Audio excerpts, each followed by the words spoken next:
what's the only chance in my mind, and I understand that I'm very optimistic on Obama beating McCain because of McCain's Iraq policy. What's the only chance, the only wild card out there that I think can be used by the Republicans to beat Obama?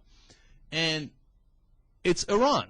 If they start a war with Iran, it completely throws the calculations and the present equation out the window. And so now you got to say, all right, well, what's the new equation? And when you think about what the new equation is, it has so many advantages for the Republicans politically that that I think, oh, they obviously thought this through. I mean, it's not like I'm the first one to think it through, and Dick Cheney didn't think this thing through. And if they thought this through, they're probably going to do it because it's advantageous to the position that Dick Cheney has always maintained, and it would help them politically. Okay, now, so before we get into the discussion, let me explain real quickly why it would help them politically. Because if you attack Iran, then Barack Obama is stuck in a terrible place where he's going to have to say that the war we just started against the hated Iran, we're wrong, we shouldn't have started it. And they're going to say, aha, see, he's with Iran, and they've already built that he's not patriotic theme, right? And you see that? He's with our enemies. And he's a rookie in the middle of a war, especially a dangerous new war with Iran. You can't have a rookie who's not even on our side. You need a guy like John McCain, who's an old general, who's going to, stay the course and who knows what he's doing, and we need him in this war against Iran. When you look at it that way, you go, oh, it's a no-brainer. They're definitely going to start the war. Although, of course, McCain is not a general and never was, but people think that way. I guess a couple reactions to that. One is if that does happen, I think we can even figure out the date of the invasion within a week or two, if you just remind me again when the Democratic Convention is. Seriously, I think if it's going to happen within a 10-day window before, during, or after the Democratic Convention. I'd lay at least 50-50 odds on that.